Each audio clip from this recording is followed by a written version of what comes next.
This is the Horse Radio Network. This is episode 526 of the Dressage Radio Show, official podcast of the United States Dressage Federation on the Horse Radio Network, brought to you by Kentucky Performance Products, Total Settle Fit, and Sure Fit Equine Stability Program. For tonight's USDF episode, we will be joined by Pan Am individual gold medalist Sarah Lockman. We will follow that with a book review of The Riding Doctor, and then Pan Am individual silver medalist Tina Irwin will give us a great trainer tip.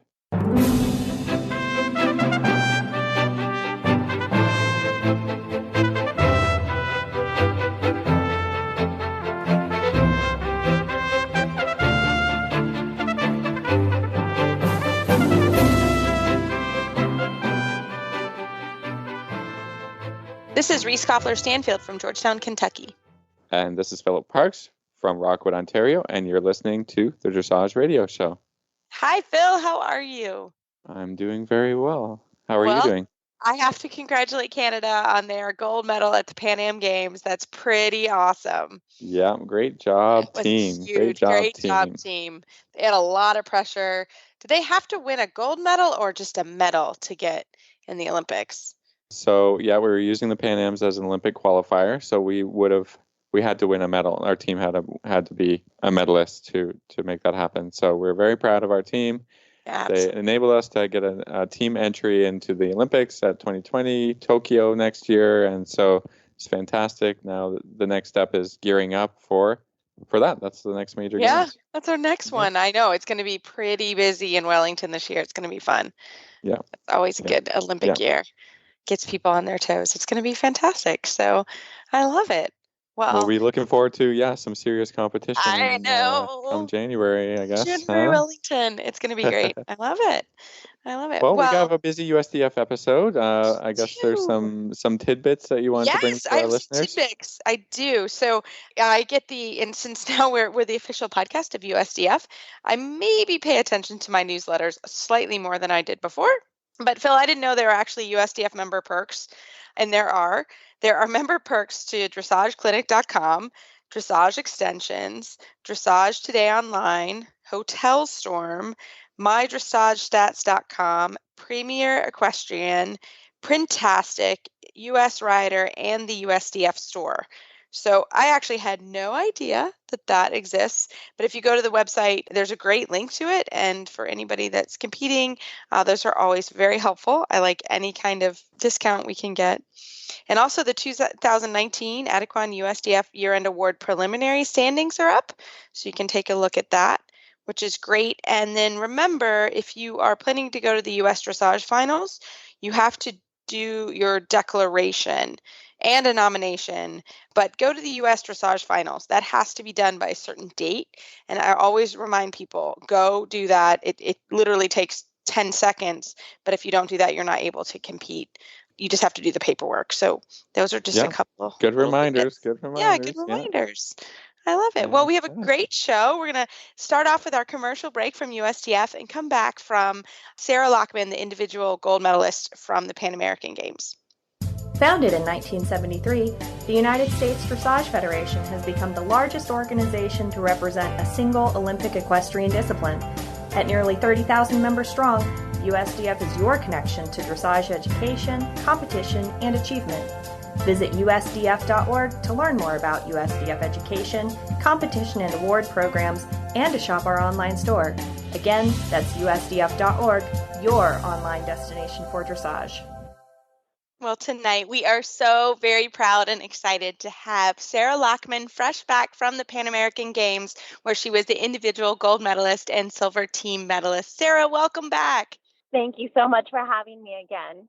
Well, we were kidding. We said we can't wait to have you back when you win the gold medal, and so now I'm really, really proud that it happened. And start with the experience. I mean, just watching, we were all cheering you on from the States, but tell us what it was like. You know, it was everything I could have dreamed for and more. You know, I think it has to start off with, dressage is generally a individual sport, and we rarely get a chance to ride on a team. And, we cheer each other on as fellow professionals, but we're always kind of rooting for ourselves. So, it was definitely a different experience right from the get-go with our, team building and our team training sessions that we had before we left for Peru, and just the entire dressage team, was just so excited, and we were so supportive of each other, and it was just a great vibe that we all had, and really made the experience that much more special.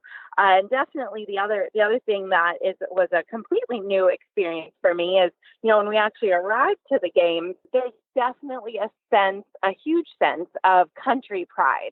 You're not walking around anymore in your barn colors or, your trainer's name. We were walking around in our country's colors with USA on our backs. And, it was such a cool feeling to be, so proud to walk around like that and to see other countries.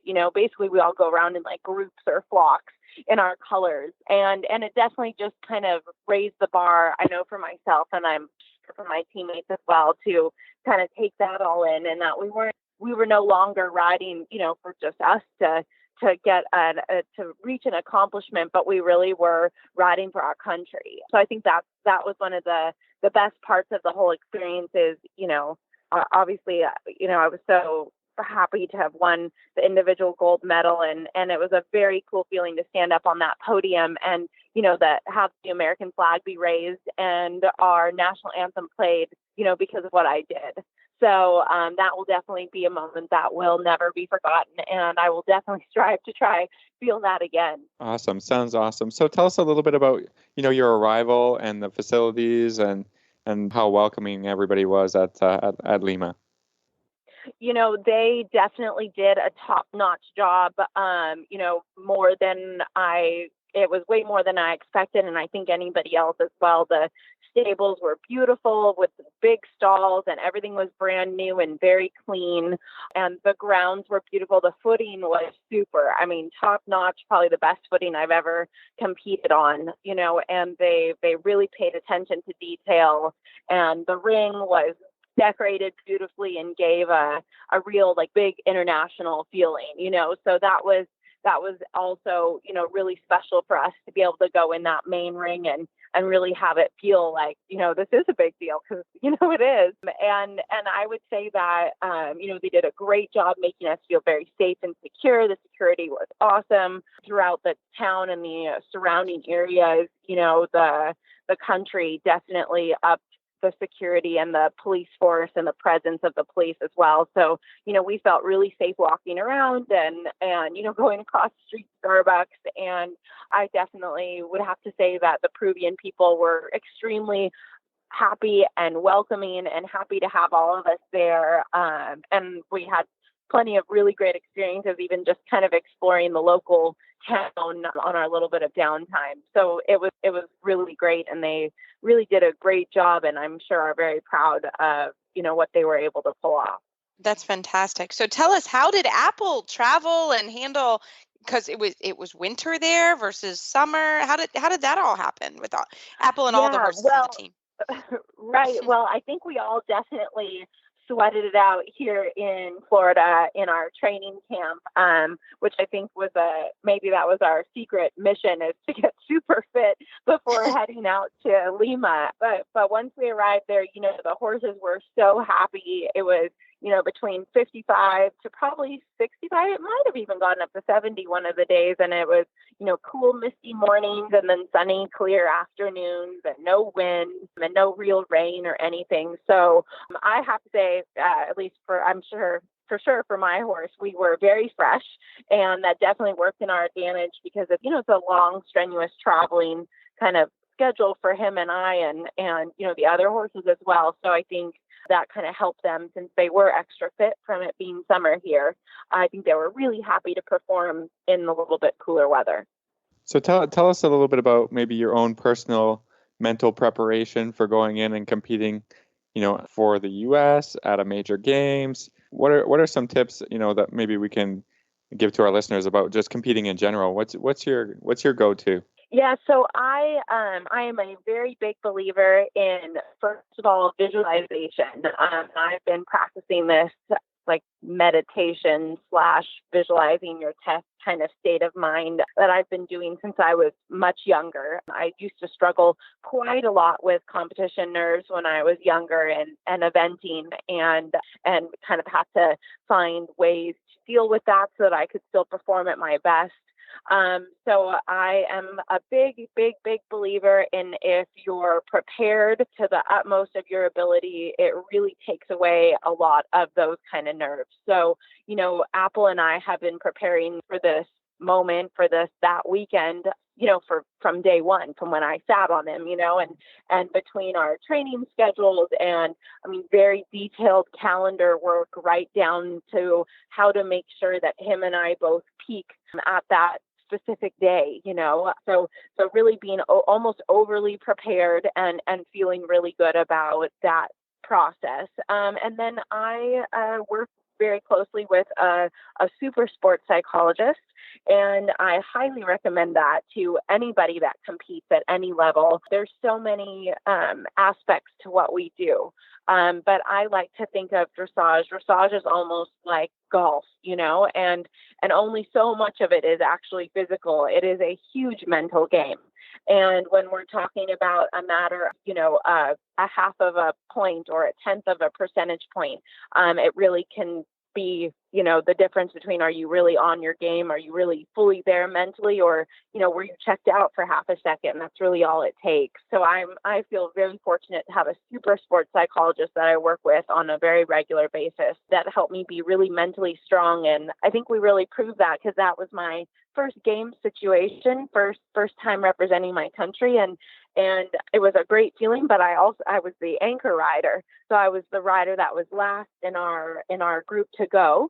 And then, unfortunately, since Endel Otts wasn't able to join us, we were short a team member, so there was no drop score. So I do have to say there was quite a bit of pressure on myself and Apple, especially with Canada bringing out, their best test. And I am very thankful for all the preparation that I did mentally, physically, riding-wise, because we did 2 out of 3 personal best scores in a game situation under intense pressure. So I think we really proved it to the country and to our fellow teammates. Apple and I can definitely perform and provide results under pressure. Oh, absolutely. It was amazing. Like you said, 2 out of 3 personal bests. That's incredible. And so tell us a little bit about the test.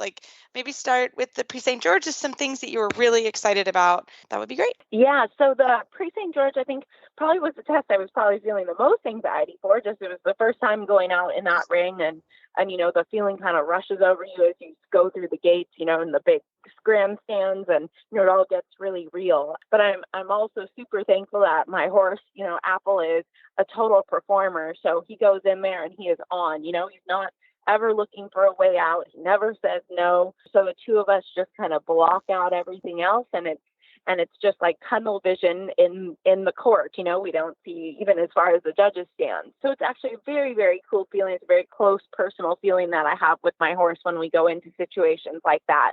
So the Prix St. George was great. I had a basically mistake-free test. Obviously, we're dressage riders, and I did not get 100%. So, I can tell you that there are things I still would like to be better, that I know can be better. But I was extremely happy, and the feeling, going down final center line, knowing that I really did a super mistake-free test, was amazing. And then the I-1, also, Apple showed up to work that day too. And we had a very small little hiccup in one of our set of changes. But again, we scored in the mid 70s and won, the class per se, so we were top of the leaderboard all 3 days. And then, the freestyle is, to be 1,000,000% honest, I'm not the biggest fan of freestyle riding. I am a typical AAA personality type. You go to A, you turn left, you always turn left, you always go into the corner.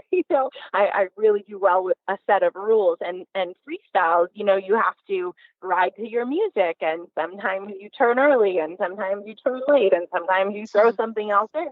So that has been a learning curve for me to be a little more open-minded as I'm in the competition ring of what's going on as far as my music goes, and not riding a pattern. So the freestyle, though, my music is super fun, and it's something I could listen to all the time. It's kind of dance, electronic, hip hop music, that's very current, and it's something I would like blast in my car going to work. So it was really fun to be able to kind of dance with my partner there. And again, he was with me 100% of the time. And when we finished that test, I knew we were going to be up there in the high 70s. So I was also really happy to have a personal best in the freestyle, because that's a personal accomplishment for me to do so well in that phase. Well, congratulations.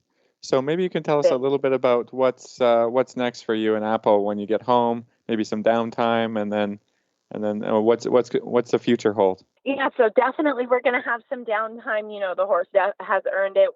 We've put a lot of miles on us between the two of us in the last not even year, and so we will be doing lots of trail rides and some just fun stuff to as a change of pace. You know, he's a horse that likes to work and likes to be out. So by no means will we not be doing anything, but it'll definitely be just a little bit tailored differently. But, you know, during this whole time, Apple and I have been able to manage our schedule and work on the Grand Prix in between our qualifying periods. So, you know, Apple shows super talent to be at the top of the sport in the Grand Prix. So in the next 6 months or so, that is going to be our main focus, is just building him towards that, being him happy and healthy. You know, the horse, if anybody's seen a video of him, you know, the horse loves his job, and he's extremely soft and supple and willing. And the goal is to keep that as we work towards the Grand Prix. But I definitely see some exciting things coming for 2020 for both of us. Oh, well, Sarah, we were cheering you on. We're so very excited for you and Apple, and can't wait to see how things go in 2020 and beyond. And so, Sarah, tell us, if anybody has any questions on how to get in touch with you, how can they do that? Well, if anybody has any questions, you can reach me on my email. It's sldressage@gmail.com. And you can check out my website, which is www.summitfarm.com. Fantastic. Well, have a safe trip home. You still have to fly to California, but we hope you guys get some downtime. And again, congratulations on all your hardware. It's amazing. Well, thank you so much for having me again on the show. Right after this commercial break from Kentucky Performance Products, we're coming back with our book review with our auditor, Megan, and we hope you enjoy the book review of The Riding Doctor. The sun is just peeking above the tree line as you walk into the barn. You grab your horse's halter off the hook and head out to the field. The dew shimmers in the sun as you walk across the damp grass. You call his name and his head comes up as he walks toward you, looking for the apple in your pocket. You take your time grooming, enjoying the peace and quiet in the empty barn. A refreshing breeze greets you as you start down the tree-lined path. Your horse ambles along on a loose rein as you both enjoy a relaxing ride. The feeling you get on an early morning hack is why we do what we do at Kentucky Performance Products. This feeling is brought to you by Microphase. Fill the nutritional gaps in your horse's diet. Microphase Vitamin and Mineral Supplement is a low-calorie way to provide your horse with the vitamins and minerals missing from their diet. The horse that matters to you matters to us. Well, we are really excited to have our book review for this section of our book club. This has been a really fun segment we've started, and we are really excited to have Megan Aline, and she is reviewing The Riding Doctor, the prescription for healthy, balanced, beautiful riding now and for years to come by Beth Gloston. Welcome to the show, Megan. Hey guys, how's it going? We are so happy to have you. So tell us a little bit about your riding self and about yourself.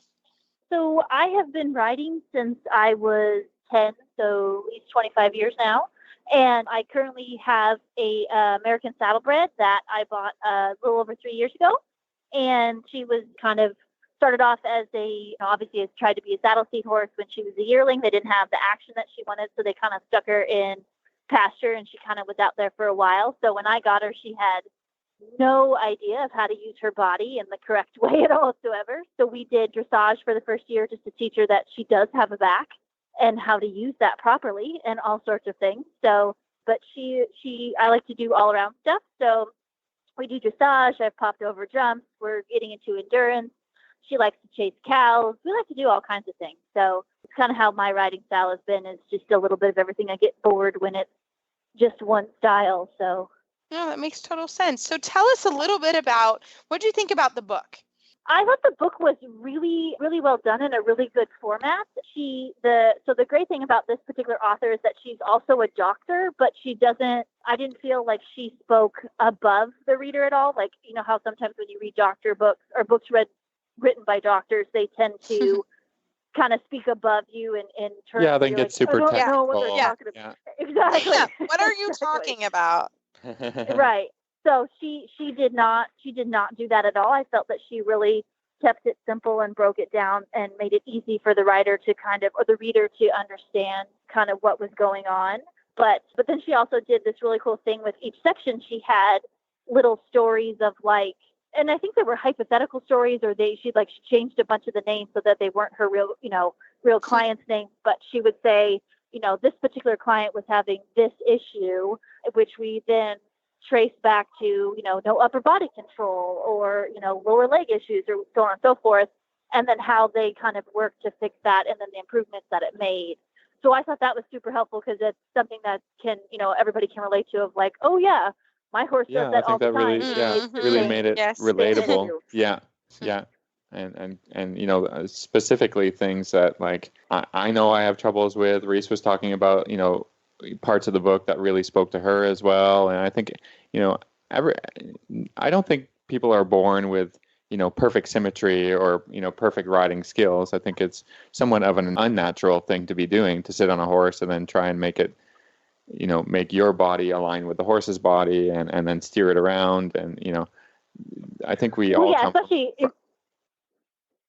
especially if you've been riding for any long period of time, you probably have at least one, if not several injuries. So you're definitely not going to be symmetry in the whole thing. So it's very true. Yeah, go for it. Yeah, good. I was just going to say how I thought, just from the beginning of the book that Beth here broke it down into like the 5 rider fundamentals, which she talks about, where that speaks to me as a trainer because we have the training pyramid in riding, and that she tried to do a little bit the same thing in riders to say like, step 1 is you have to have mental focus. Step 2 is developing proper posture. And then 3 and 4, body control, legs and arms. And then 5, understanding the way in which a horse moves and how you can help your riding to help your horse move better.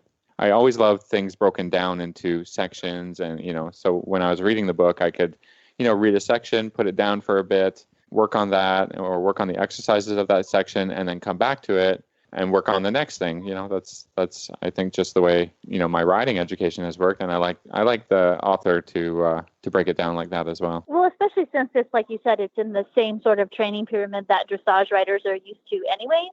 So it kind of breaks it down as important it is for the horse to, to have certain things for the horse that you do it for the rider, and it's in a format that riders are going to understand anyway. So no, I totally agree that I thought that was pretty smart how she did it.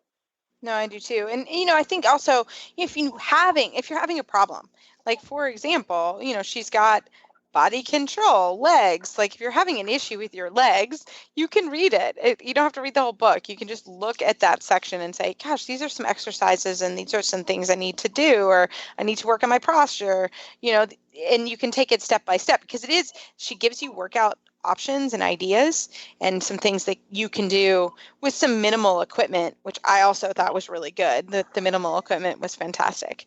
So yeah, I think it's something that is very doable for just about anybody. And I also think that I didn't think that any of the exercises were out of the realm of, anybody, whether it's, someone who's 25 or someone who's 65 is able to do and which I did really like that she made it user friendly in the respect that anybody could kind of do it. Yeah, which is good because I'm not innately a workout kind of girl, so it's not my thing. But I do know how important it is, and when I do my workout stuff, I ride better. It's amazing, and I feel I also feel better. So I thought it was quite a good book. And I'm very much the opposite. I'm very much a workout girl, so it really helps me kind of focus more on the other parts because I'm a runner and I'm a biker and that sort of thing. So it was very different from what I was used to. So I did like how she broke it out, how it kind of focused specifically on that sort of thing.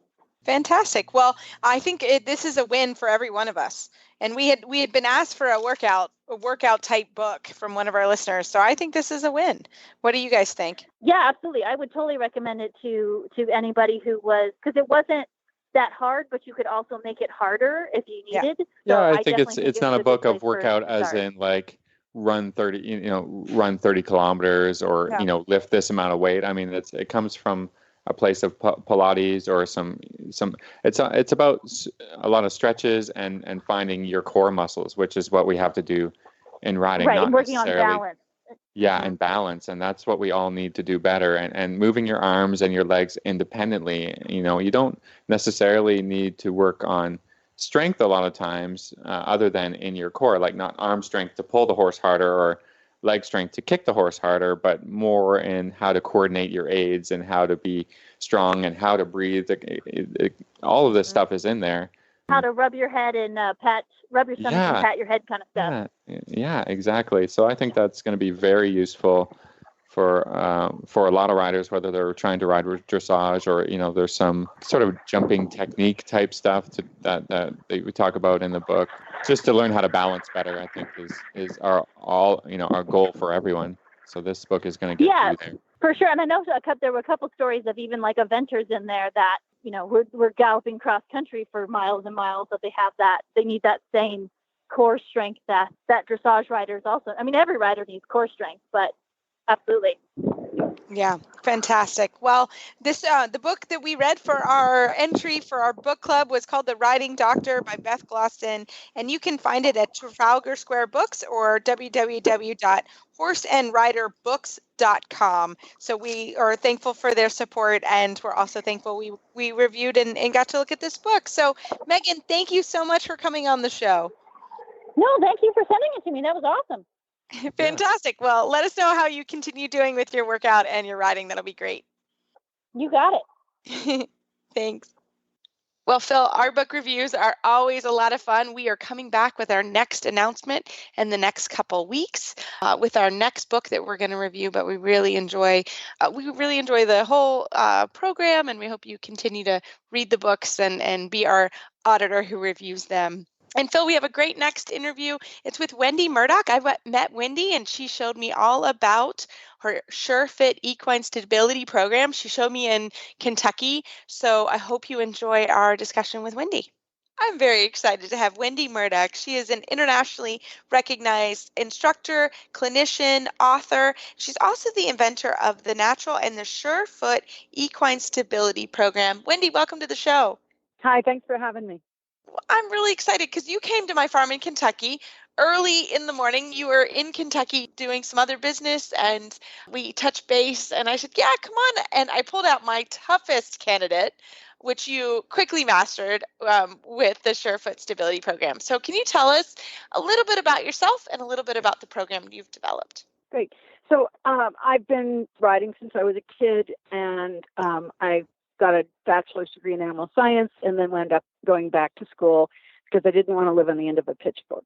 So I got my master's degree in equine reproductive physiology from the University of Kentucky, which is why it was like going back to a familiar place when I came to see you. While I was there, I know it's great. But while I was there, I was working in an event barn, and I heard a horse rear up and flip over. And if he had rolled right, he wouldn't have touched me. But of course, he rolled left, and he punched my femur through the hip socket and kicked me between the legs when he got up, breaking my pelvis in two places on the right. So they straightened me up off the ground and took me, I think it was St. Joseph's Hospital. And this was 1984. And they did surgery, obviously, and screwed my hip socket back together and sent me home with no physical therapy. So in my own process of rehabilitation, I've explored everything from acupuncture, chiropractics, Traeger, Rolfing, all the different kinds of modalities, because my doctor didn't give me anything to get better. And when I rode, he said, ride with your knees off the saddle, because I was going numb from the knee down and I couldn't sit cross-legged. And he said, you may never get your flexibility back. Well, I'm the kind of person, if you tell that to me, that's a challenge and I'm going to prove you wrong. So I did. But in the process, I met Linda Tellington-Jones, and I worked with her for years. And at my second training with Linda, I met Sally Swift. And so I became one of Sally's apprentices in 1992. And so that's how I got riding again, because what normal riding instructors told me wasn't going to work for me because they didn't understand my broken body. And I really wanted to get back to riding. So, this is kind of a long story of process, but that was 15 seconds that changed my life. And then during that process, Linda Tellington-Jones knew of she actually had studied with Dr. Feldenkrais and the Feldenkrais method, which is helping you achieve your potential by learning new possibilities of movement. So in 2001, I enrolled in the Feldenkrais training. I studied the method for 16 years. I use it in my teaching every day because so many riders, the issue is that it's not that they don't want to do what you tell them. They don't know how to do what you tell them. And we don't always check it out. So with my work teaching riding, I make sure the rider can do what I'm asking them to do and make sure that that's clear and that they have the information they need to be successful. So in this process, I'm always looking for new ways to approach things because if you say something like heels, they're not going to hear anything else. They're going to go to the habit, whatever that is, whether it's bracing or jamming or whatever. So to get new ideas into a person, I come from a really different direction where they have no habit, where they have no guessing. They can't guess where I'm going. And so the brain becomes very open. The person's very curious. And it's that curiousness, that novelty, that where are we going? I don't understand this, but I'm feeling different things. That allows new information to come in without confronting the habit. So I kind of think of it as like if you have a solid wall in front of you, that's your habit. You can pound on it all day. But if there's a little mouse holding, you sneak through there, you get to the other side of the wall without having to break it down. And so I've been doing that for years in my teaching. And then one day I was working with a horse that I was going to see. I see it on a Monday and a Tuesday every month. And on the Monday she came and the horse was lame in the right hind leg.